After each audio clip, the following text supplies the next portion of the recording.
अब लो निशानी अपना, भूल हो गई, गलती हो गई अभी तक, आज से निश्चय करो। हमारे लिए तो प्रतिदिन नया जन्म है। आज हमारा नया जन्म समझो, सत्संग सुना तो सत्संग में हमारे नए जन्म का प्रादुर्भाव हुआ।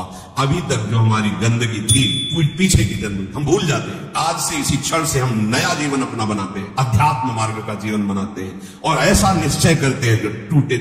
निश्चय में बहुत बड़ी सिद्धि है। पिंगला जी का जैसे बताया, तैसे भागवत में एकादश स्कंद में तितिक्ष ब्राह्मण का गृहस्थी में रहते थे, लड़के बच्चे थे, खूब धन कमाया, तो बड़े ही कंजूस स्वभाव के थे, न परिवार को भोगने देते थे न स्वयं भोगते थे। अब कुछ ऐसी विपरीत परिस्थिति आई, सब दिन होत न एक समान, राजदंड उन पे लागू हुआ तो काफी अर्थ तो टैक्स में चला गया। फिर परिवार के जनों ने देखा कि ये तो कंजूस है, 1 रुपया भी नहीं देगा, वो लोग इधर उधर से हाथ मार के फिर आग लग गई। अब परिवार वालों ने उसका त्याग कर दिया, केवल अकेला, कोई उससे प्यार नहीं करता, अर्थ उसके हाथ से चला गया। अब विचार किया कि मेरा पूरा जीवन निकल गया, उत्तम वर्ण में जन्म हुआ था, वृद्धावस्था गई, अब क्या होगा, क्या होगा? जिनको मैंने पाला पोषा, जो बड़ी मेहनत से धन कमाया, तो सब नष्ट हो गया। परिवार वाले कोई देखते ही नहीं। जानते हो उसका निश्चय, देवता इस बात के साक्षी है कि आज से मैं अपने जीवन को श्री भगवान के चरणों में समर्पित करता हूं, सब कुछ सहूंगा और निरंतर भगवान का भजन करूंगा। वो इतना बड़ा महापुरुष इसी निश्चय से हो गया कि भगवान उद्धव जी को उसकी कथा सुना रहे हैं। कोई साधना नहीं हुई थी, परिस्थिति ने ऐसा निश्चय करवा दिया।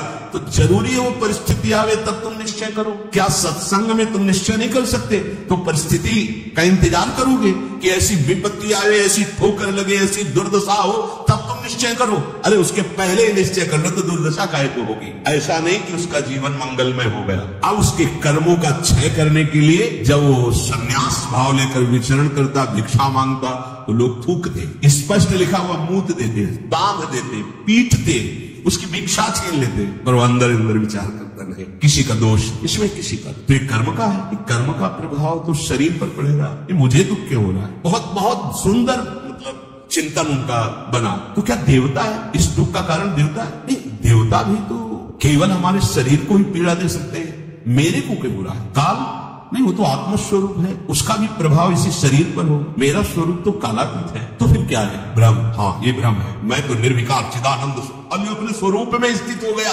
ब्रह्मबोध संपन्न महापुरुष हो गया हो। और तितिक्ष ब्राह्मण नाम से वर्णन किया भगवान ने। इसलिए निश्चय में बड़ी शामल, हमारा निश्चय बड़ा ढलमुल है। इसलिए प्रार्थना है, बहुत बड़ा मार्ग मिला है आपको। इसे भगवत मार्ग कहते हैं, अध्यात्म मार्ग कहते हैं।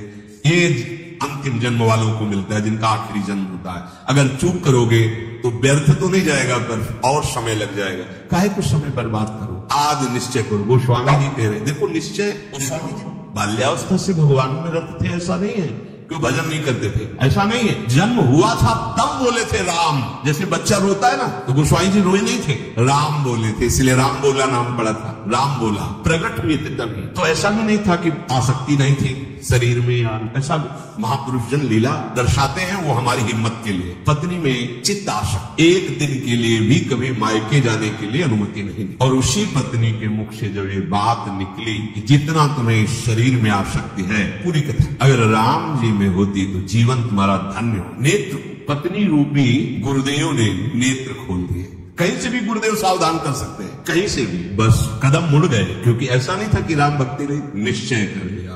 अवलोन स्वामी, ये गोस्वामी जी कहे, आप इंद्रियों के बस में होकर नहीं। बहुत सही बोला। अगर ये स्थिति, ये आसक्ति राम जी में होती तो जीवन धन्य हो जाता। अब पायो नाम चारु चिंतामण, उर करते न खसई हो, अवलोन सानी। अब समझ गए सब। अब हृदय से एक क्षण के लिए भी राम नाम नहीं छोड़। जानते हो में सर्व शिरोमणि हुए गोस्वामी तुलसीदास। ये तो अवतार लीला महापुरुषों की है, ये हमारे लिए बताया है आचरण करके कि भगवान नाम में इतने सामर्थ्य है कि ऐसे आसक्त वृत्ति को भी कैसे निरासक्त कर देते। हमें चाहिए जो भी, चाहे गृहस्थ मार्ग में हो चाहे विरक्त मार्ग में हो, दोनों मार्ग जाते ही प्रभु के चरणारविंद में है। अपने मार्ग की वृत्तियों को जानिए, समझिए और धर्मानुसरण बर्ताव कीजिए और नाम निरंतर जपते रहिए। तो जीवन यात्रा का विश्राम, जो गोस्वामी जी कह रहे हैं, पायो परम विश्राम, विश्राम ही नहीं, पायो परम विश्राम, राम समान प्रभु नाई। कहूं ये विश्राम कैसे मिला? कहते भगवान शंकर को साक्षी करके कहता, अगर थोड़ा भी मिथ्या हो तो हमारी जीभ गल जाए, मेरा जो कुछ भी बना राम, ये 2 अक्षर मेरे माई बाप है, इन्होंने बस आप हृदय की बात महापुरुषों की, ये 2 अक्षर राधा, ये देख लेना। चलो देखो, बहुत समय तक विषय संयोग ना होने पर ऐसा ना समझ लिया जाए कि हम निर्विषय हो गए। बहुत ये चोर हैं, बहुत छुप कर रहते हैं और चिंगारी की तरह रहते हैं। फूस मिल जाए तो ज्वाला बनने में सेकंड लगता है। ध्यान रखना, 20 वर्ष 30 वर्ष बिल्कुल निर्विकार, संयोग नहीं। लगता है कि अब हमें कौन परास्त कर सकता है। चिंगारी है, फूस मिला, ज्वाला बन जाएगी। जिसे नारद जी ने कहा तरंगवत, और संयोग बना तो समुद्रवत, डूब जाओगे, निकलना मुश्किल हो जाएगा। जब तक भगवत साक्षात्कार ना हो जाए, जब तक आपको अपने शरीर का अहम स्मरण करता भोक्ता भाव है, तो ईमानदारी से सावधानी पूर्वक अपने धर्म का पालन करते हुए प्रिया प्रीतम का निरंतर स्मरण, यही हमारे जीवन का परम लक्ष्य। इसी से हमें परमानंद की प्राप्ति होगी। जिस समय हम ये सोचते हैं कि अब हमें कोई भी धर्म विरुद्ध आचरण में, एक आनंद की वृत्ति देखना, एक और जिस समय हम सोचते हैं गलत ढंग से विषय सेवन, उसी समय जलन पैदा हो जाए। जिसके सोचने में जलन पैदा हो, इसका परिणाम क्या होगा? क्या होगा? विचार करो। जिसके सोचने में हमारे जलन हो रही, तो उसका परिणाम तो ज्वाला होगा। धर्म से चलो। चक्रवर्ती सम्राट महाराज अम्बरीश चक्रवर्ती सम्राट होते हुए भक्तों के शिरोमणि हुए। आप क्या भगवत आनंद प्राप्त नहीं कर सकते गृहस्थ में रहकर? ये उद्दंड लोगों की बातें नहीं सुननी चाहिए। जैसे आप, अरे बाबा जियों के लिए है, सन्यासियों के लिए, हमारे लिए थोड़ी नहीं भाई। मनुष्य जन्म सबको भगवत प्राप्ति के लिए, भगवदानंद में। देखो, आपके अच्छे आचरण हो, आप जितेंद्रीय हो, आप नाम जप कर रहे हो, आप कोई नशा नहीं करते, सबकी सेवा का भाव है, तो राम राज्य नहीं हो गया। सब आनंदित रहेंगे, सब प्रसन्न रहेंगे, सबका हृदय सत्य और धर्म से युक्त रहेगा। यही तो आनंद का स्वरूप है। जब आप शास्त्र और सत्संग स्वीकार नहीं करते तो आपके अंदर आसुरी वृत्ति बढ़ती, राक्षसी वृत्ति, और फिर देखो अपने को दुखी, अपने परिवार को दुखी, अपने नगर को दुखी, अपने देश को कलंकित, क्या क्या नहीं करवा देती है राक्षसी बुद्धि। इसलिए भाई, ये सत्संग, गृहस्थ, विरक्त, जो भी जहां भी है, सबके मंगल के लिए वहीं रहो, वहीं रहो, प्रभु के होके रहो। दूसरों को दुख पहुंचाने वाली बात, चेष्टा मन में भी मत लाओ, सबको सुख पहुंचाओ, नाम जप करो, सबका मंगल हो जाएगा। देखो, हम सब तरंगे हैं, समुद्र में ही उछल रहे हैं, हमारा अस्तित्व तो नहीं है, तरंगों का अस्तित्व तो नहीं है। ऐसे ही हम भगवत स्वरूप हैं, प्रभु रूपी अगाध समुद्र में हम तरंगे की तरह है, हमारी कोई सत्ता नहीं है। ये तो सोच रहे हो ना, सत्ता नहीं, सत्ता उन्हीं की है, उन्हीं की है। अभी आप समझ नहीं पा रहे। तरंग है क्या? समुद्र ही तो है। वायु विकार खत्म हुआ, समुद्र ही था, समुद्र ही है, बीच में तरंगे, ये सब तरंगे हैं। मन की तरंगे मिटा दो, फिर देख लो आप क्या हो, भगवत स्वरूप परम आनंद में। अब चाहे सृष्टि में रहो, चाहे धाम में जाओ, कोई फर्क नहीं। व्यवहार में भी रहते हुए परमानंद, शरीर छूटे तो प्रभु में परमानंद, उसी के लिए तो हम प्रयास कर रहे, जितनी चेष्टाएं कर रहे हैं, सुख के लिए ही तो कर रहे हैं। हे भाई, आप कोई भी हो, गृहस्थ हो, विरक्त हो, कोई भी, धर्म से चलो, नाम जप करो, सबकी सेवा की भावना अंदर रखो, तो मनुष्य जीवन का लाभ मिल जाएगा। ये उद्दंडता पूर्वक तर्क वृत्ति रखोगे तो अभी सौभाग्य मिल रहा है सुनने का। धीरे धीरे समय ऐसा आता जाएगा, आपको शतवार्ता सुनने को नहीं मिलेगी। देख लेना, सतवार्ता जिसके श्रवण मात्र से हमारे हृदय में आनंद का स्फुरण हो और हम उस आनंद के बल से निर्विषय हो जाएं, वो वार्ता सुनने को नहीं मिलेगी। फिर और समय आएगा, धर्म सुने नहीं काना, कलिकाल बिहाल किए मनुजा, नहीं माने को अनुजा तनुजा। सब होश में अभी समय है, तर्क वितर्क छोड़ो, जैसा शास्त्र सदगुरुदेव संत जन कह रहे वैसी बात मान लो, निहाल हो जाओगे, परमानंद में मगन हो जाओगे। ये हम बुद्धि की बात नहीं कहते कि तर्क वितर्क आप करें, तर्क सत्संग तर्क नष्ट करने के लिए होता है। हृदय में देखो, बहादुरी जबान से कहने की नहीं है, ये हृदय की बात है। ये यहाँ युद्ध होता है, पता नहीं क्यों बनी हुई है। वेद विद्या पढ़त, कर्म धर्मन करत, जलब तन कलब की अवधियानी, चारुगत छाणी संसार भटकत भ्रमत, आस की पास नहीं तोरी जानी। स्पष्ट वर्णन है, इसका मनन हुआ है गुरु कृपा से, तब हम आपको कह रहे हैं मनो का निरीक्षण करें। आस की पास नहीं तोरी जानी, सकल स्वार्थ करत, क्योंकि आस की पास नहीं तोरी जानी तो सकल स्वार्थ करत, रहत जन्मत मरत, दुख और सुख के होत मानी। अरे छाड़ जंजार कैसे न निश्चय धरत, एक किन रमत हरिवंश बानी। क्यों निश्चय नहीं करते, उस आस की पास को क्यों नहीं तोड़ देते? वैराग्य मार्ग का पथिक हूं या भगवत मार्ग का पथिक हूं, प्राण त्याग सकता हूं पर एक कदम अधर्म भूल न दे कुमार। नहीं ऐ मन, अब नहीं, शरीर नष्ट कर दूंगा पर धर्म नहीं नष्ट करूंगा।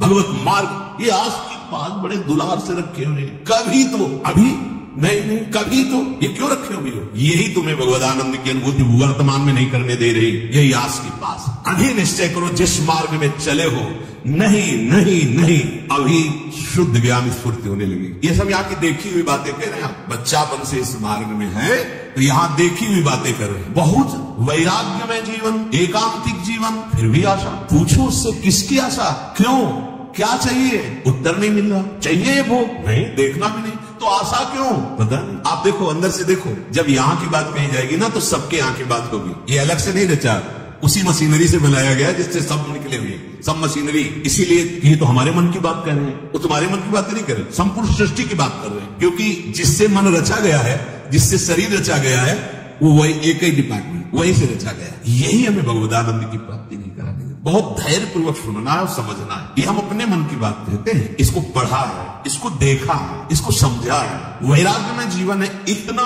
भी कहीं गुंजाइश नहीं है, फिर भी आशा है। पूछा जाए इसको भोगों के लिए तो ना है, फिर भी आशा है। ये क्यों है? छाणी जंजार क्यों न निश्चय धरत। निश्चय क्यों नहीं कर रहा तू? तेरे निश्चय की कमी के कारण ये आशा की फांसी बनी हुई है। जब तक ये आशा की फांसी बनी रहेगी तब तक तुझे परमार्थ वस्तु का स्फुरण नहीं होगा। पर ये जो शुद्ध ज्ञान है, स्फुरित नहीं होता, कामना से ढका रहता है। जैसे कोहरे की ताकत नहीं कि सूर्य को ढक ले, पर मेरे नेत्रों के ढकने के कारण लगता है सूर्य ढक गया। ऐसे ज्ञान स्वरूप जो भगवद अंश है, इसमें स्फुरणाएं होती, जैसे सूर्य की किरणें निकलती ना, ऐसे इसमें ज्ञान की तरंगे निकलती रहती, आनंद की तरंगे निकलती रहती। वो आपके अनुभव में आपकी ही तरंग है। अनुभव में इसलिए नहीं आती कि कामना रूपी, आशा रूपी कोहरा फैल गया। पिंगला जी ने कोई साधना नहीं की थी ज्ञान प्राप्ति की। ज्ञानियों के परम गुरु विदेहराज जनक जी के ही नगर में रह रही थी, पर वैश्यावृत्ति करती थी। देखिए, पढ़ के देख लीजिए, बहुत सूक्ष्मता से मनन करती हुई, तो आपको उत्तर मिल जाएगा। अपने शरीर का श्रृंगार करके बैठ गई संध्या के समय से, कोई पुरुष उधर से आता दिखाई देता तो ये पुरुष हमें धन देगा, हमारे शरीर का सेवन करे, निकल गया। ये नहीं तो ये करेगा। ऐसे रात्रि अर्धरात्रि हो, भगवद अवतार अवधूत शिरोमणि श्री दत्तात्रेय जी भ्रमण करते हुए वही सर्वज्ञ महापुरुष थे, उसकी वृत्ति में ये अपनी वृत्ति लगाए हुए थे, तभी तो उन्होंने गुरु बनाया उसको। 24 गुरुओं में पिंगला भी गुरु है, और बड़ा सौभाग्य उसका महाप्रभु हरिवंश चंद्र जी ने श्रीमद चतुरासी जी में भी उसका उदाहरण दिया। यह जो एक मन बहुत ठौर करी, कहीं कौने सच पायो, जहां तहां विपत्ति जार जुवती लो प्रगट पिंगला गायो। जब अर्धरात्रि हुई तो पिंगला को बहुत कष्ट हुआ। हाय, इस शरीर को बेच करके सुखी होना चाहते हैं, कितनी अज्ञान वृत्ति। आज से मैं निश्चय करती हूँ, जो सेवती तेरे छाण जंजार क्यों न निश्चय धरत, एक किन रमत हरिवंश बानी। ये तुम क्यों आशा की फांसी में लटके हुए हो? कभी तो क्यों ऐसा रखे हुए हो? इसे तोड़ो, नष्ट करो, अभी प्राण निकल जाए पर जीवन में कभी कुमार्ग में कदम नहीं रखेंगे। पिंगला जी ने निश्चय किया, आज के बाद मैं कभी भी किसी पुरुष का संयोग नहीं करूंगी, किसी को नहीं देखूंगी, अपने हृदय में विराजमान सबके हृदय बिहारी भगवान का वर्ण करती हूँ और मन वचन कर्म से उनकी आराधना कर। उसी समय इतनी पवित्र हो गई, वो महापुरुष बन गई कि भगवान दत्तात्रेय जी ने 24 गुरुओं में उसको रख लिया। एक गुरु पिंगला क्या साधना की थी, विरति हो गई अपनी वृत्ति से और निश्चय दृढ़ कर लिया, और फिर कभी फिसली नहीं। तो बड़े बड़े आचार्य कोटि के महापुरुषों ने निष्ठा के लिए उसका उदाहरण दिया। जहां तहां विपत्ति जार जुगती लो प्रगट पिंगला गायो, आशा ही परमम दुखम नैरास्यम परमम सुखम। आज के बाद कभी नहीं, मर जाऊंगा, कभी नहीं। अभी अभी भगवदानंद स्फूर्त होने लगे, अभी ज्ञान विज्ञान स्फूर्त होने लगेगा। हिम्मत नहीं पड़ रही, इस बात का निश्चय करने की हिम्मत नहीं पड़ रही। क्यों? क्योंकि आपको आशा है, भोग में सुख है। हिम्मत कर लीजिए तो आप अभी जीवन मुक्त अवस्था में पहुंच जाएंगे, क्योंकि उस अवस्था में पहुंचने के लिए कोई बाहरी क्रियाओं की आवश्यकता नहीं, वो हमारा स्वरूप है। हम जीवन मुक्त थे, जीवन मुक्त है, जीवन मुक्त रहेंगे। हमने अपनी स्वतंत्रता को, भगवदानंद को कामना और आशा की फांसी में बांध दिया है, हम ही को तोड़ना पड़ेगा। इसलिए छाणी जंजार क्यों न निश्चय धरत, आगमा पाइनो अनित्यास्तास्त तिक्षस्व भारत। ये आने जाने वाले विकारों में तुम इतने कमजोर हो गए कि तुम आशा की फांसी बांधे हुए हो तो परमम दुखम, दुख ही भोगना पड़ेगा। श्रीपाद कह रहे हैं इस शरीर या किसी भी शरीर जो मानव देह प्राप्त हुआ है, ये परम सुख प्राप्ति के लिए। कीड़ा मकोड़ा छोटे छोटे जीव इन सुखों में विचर रहे। मानव देह धर के जो कुमार्गामी वृत्तियों से तुम सुख भोगना चाहते हो, छोटे छोटे कीड़े मकोड़े भी इसी सुख में। फिर तुम्हारी शरीर की महानता क्या रही? प्रज्वालयति समस्त देहम कामाग्निना प्रमोहयति दृष्ट्वैव च नव तरुणी कुतस्तर्हि स्वार्थ सिद्धि प्रत्याशा। हे भाई, ये नौ तरुण अवस्था जो शरीर की होती, किसी की हो, स्त्री की या पुरुष, यदि तुम इस मोह जाल से आवृत रहोगे तो ये सदैव तुम्हें जलाती रहेगी, कभी भी भगवत सिद्धि प्रदान नहीं हुई। भगवत सिद्धि नहीं, बहुत समय लंबा निकल जाता है अगर सत्संग न मिले, सावधान न हो। हितधाम में एक 65 वर्ष के प्रार्थना कर रहे थे कि मेरी पूर्व से वृत्ति स्वयं के द्वारा गई, तो मैं आज खुलकर सभा में कह रहा हूं कि मैं आज उस गलती से बहुत परेशान हूं और आज भी मेरे से गलती होती है। मैंने प्रणाम किया था उनको कि धन्य है कि आप इतने हिम्मत वाले हैं, भरी सभा में आप ऐसा अपनी बात कह रहे हैं, क्योंकि आप मन से अलग होकर बोल रहे, तभी आपको बोलने की हिम्मत आई। अगर मन में तदात्म होता तो आप नहीं बोल सकते थे कि ये हमारे द्वारा पाली हुई वृत्ति है, हमारे द्वारा इसका त्याग होगा। भगवान श्री सुखदेव जी को इसीलिए सबसे बड़ा वैरागी कहा गया। 16 वर्ष की अवस्था है, शरीर का भान नहीं, दिगंबर है, कोई शरीर पे वस्त्र नहीं और भगवान के चिंतन में मगन। इसी अवस्था में त्याग और वैराग्य की।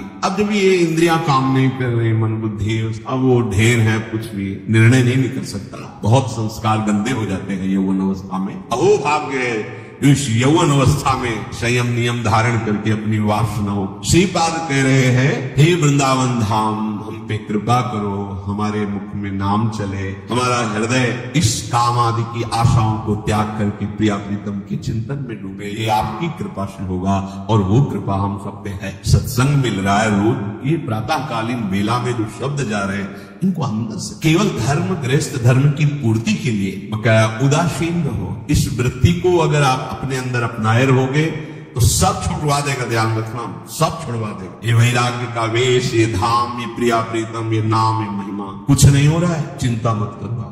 भगवत प्राप्ति धाम में हो ना, भगवत सहारे हो ना, भगवत आश्रित वेश धारण, कुमार्गामी वृत्ति का जो आशा की फांसी उसको छोड़ दो।